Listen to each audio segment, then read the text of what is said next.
Atifo kwa baba daily update TV ne so na message ne da oba channel so no hit do mana ma me no subscribe some drop in latest bi obeje brand when be atie na the latest news a pop yes NDC IT directors no mokopimo do me Kwabenya no ene dey a coalition ekosui omo chese ya koyese isi no ati omo vote ne so yes because no mu lead almost 1,000 plus vote but eya kwese omo kaketi neman yisi no ahedate vote ni beso dia koma MPP ni na say de ehonsam no ehuru so pa ni emonram yedie IT director Tango ene NDC mfompanifo no nsema omoso ede abaponten efa yisi ni dwumadi a ekame se onu omudi ohun a omonso a retaliate no ye ba de ka ho bia no ye de nsem. The expectation is that there will be a rerun of some sort. Are you satisfied with the process thus far, and how is the party preparing for that rerun in that polling station? Well, let me make it very clear. We have not reached any final conclusion on this yet, because they themselves, they have problem with their additions. The additions they came out with, it's not a true reflection of what happened. You remember when they did the declaration on the D-Day, interestingly enough, they had soft copies of the results of the 3 polling stations, and they declared Madam Akroma by 51,000 plus, and Makukwe had 50,000. So there was a difference of 1,154. Very huge difference. So today, if you are having problem with one polling station, that one polling station should be taken out. And that one polling station total votes are 689. So when you take out 689 from 1,157, your guess is as good as it's a simple arithmetic. You see the problem I have with this commission. They always have a problem with arithmetic. That's their problem. So they said they would rely on a laptop to do calculation. Do we do electronic calculation in Ghana? Our results are manual. We go by the pink sheets and we go by the collation form. The collation form is what is known as the Form 1C. Then the summary sheet is the Form 1D. So we have taken the Form 1C. We'll do the calculation for them and bring it back. These people are so what, your votes have been reduced? Completely. We completely disagree with it, because on the face of it, they themselves know that when you declared her, she was leading with about 1,154. So if you are expanding one, and the one total votes is 689, this one is a primary school mathematics. It's not algebra. So it's not logarithm. You feel that the 165 is a decrease in your calculation? Of course. They have problem with arithmetic. We are going to do the calculation and bring it back. We told them they should hold their horses. We are doing the calculation ourselves. Our opponents also pick one. They should also go and enter. We'll go and enter. Simple Excel sheet, and we'll get it. Does it mean that the NDC is not going to campaign? There's no rerun. She has won. The EC just told us. That there's going to be a rerun. I am saying that they have a problem with their arithmetic. It's their own document. You remember when we did registration, they were doing wrong calculations. Quarrel draw people. I'm not surprised they've used quarrel. No, I'm saying we have won the election. So that means you're not going to campaign back at Abokobi station? Campaign, you are talking. I say we have won the election. You are talking. The document will show. Let's come back. We are coming back with it. We'll go and sit down, do the arithmetic for them. Dr. Tanko, you told us that you have to go and do the recalculation from the C1 form you got from the EC. Yes. And then that will inform your decision. You haven't done the calculation yet. But you said I am saying that per the calculation they did on the D-Day and what they've written on their own summary sheet, it's 51,000 for Madam Akroma. The gentleman got 50,000. It's there. It's on the distance. So and you are saying remove one polling station from it, and it's a problem to them. And then it arrives at the figure the EC announced today. What will you tell the public? I am saying that we are going to look at it.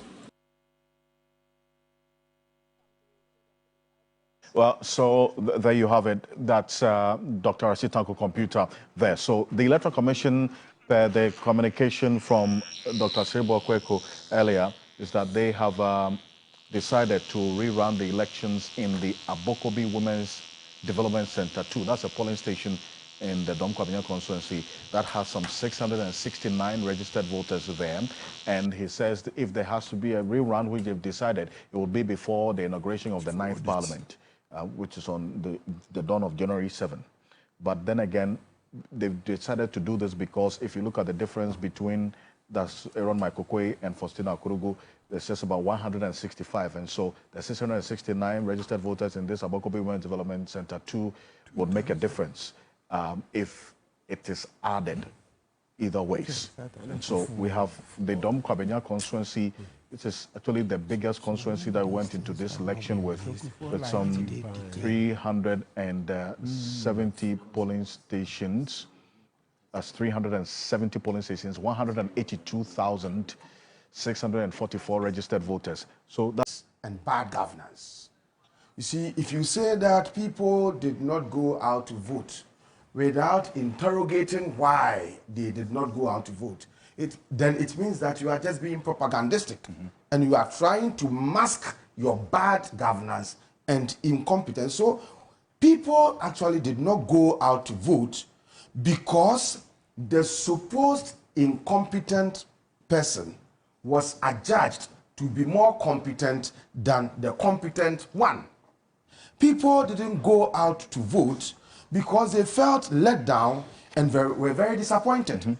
People did not go out to vote because of corruption, because of arrogance, because of economic mismanagement by fake holy people, because of nepotistic governance of family and friends and concubines that all coalesced to render the hitherto MPP fanatics and other election kingmakers hopeless in the political elite. So, in my view, people should stop tickling themselves and laughing if they know that apathy was the reason why they performed abysmally and they were defeated, in this election. Why are they now setting up a committee to go into interrogating why they lost? Which we'll get into. If the reason is just apathy, then it is obvious. And why do you have to set up a committee to go into the reasons why you lost? I think that they shouldn't think about spending enough money. Come to Jampo Consult. We will tell you all the factors that led to the monumental, unprecedented electoral defeat of the MPP in the 2024 elections. You have diagnosed it already. We started diagnosing and chronicling this in 2022. I'm telling you, the MPP lost the elections in 2022. Okay. And we started chronicling all the factors. So there's no need to go into waste money. You have lost, you have performed abysmally. You now have to fend on the little that some of you looted. So you don't have to use it to go and do any research. Come, we'll tell you. And let it also be known that, look, in the first place, it is contested.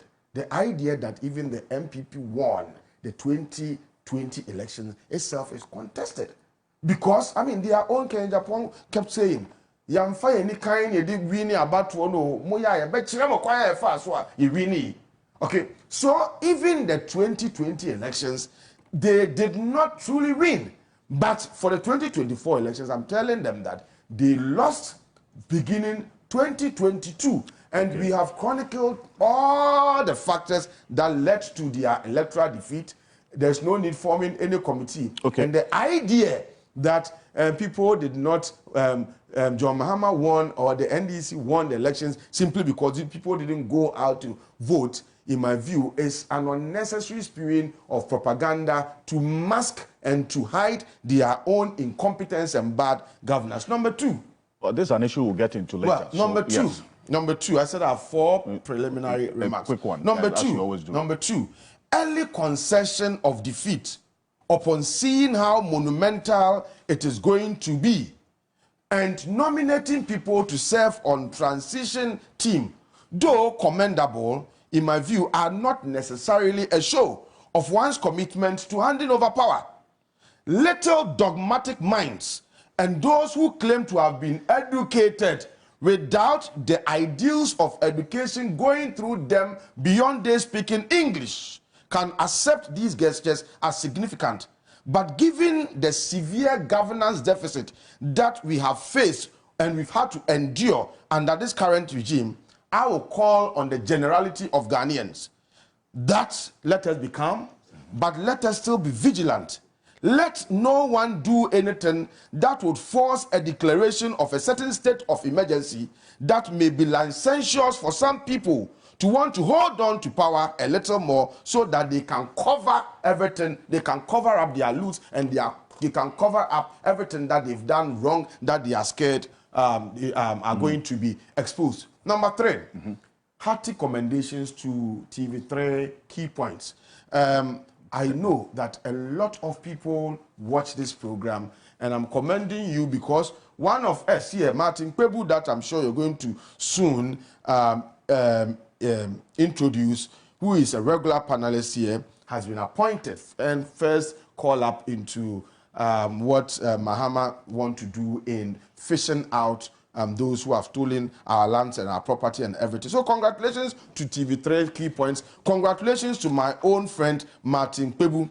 But Martin, remember that you and I would have contemplated leaving Ghana and abandoning Ghanaians to their own fate if they had made another mistake of voting for the MPP and remnants, of MPP. You and I would have contemplated leaving the country and abandoning Ghanaian, to their own fate if they had made that mistake. And so, thankfully, that didn't happen. So similarly, Martin, I'm calling on you. Don't fail. I know you won't fail. But if you fail, then you have to also flee the country, because I would personally ensure that you know no peace if you fail. Last one. I'm sure that this is the last edition of Key Points for the year 2024.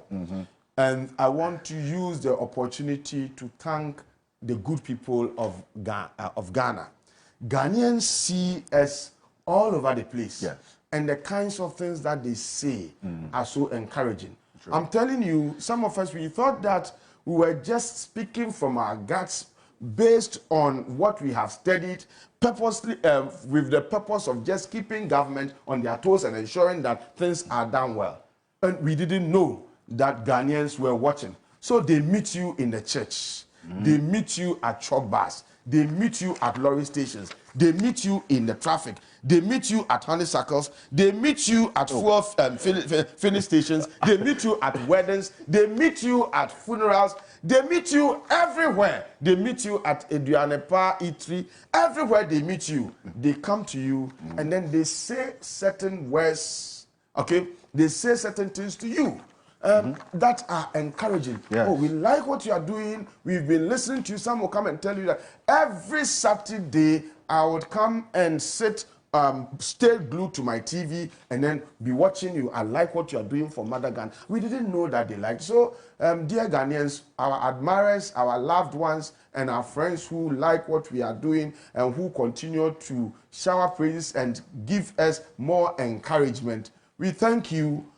But for your support and but for your encouragement, maybe we would have given up. And we've not given up doing some of these things because we know you are there. We didn't know that you liked what we are doing. But per your own comments and the kinds of things that you tell us, even at the mall, wherever you see us. Sometimes you are driving and then somebody will be honking.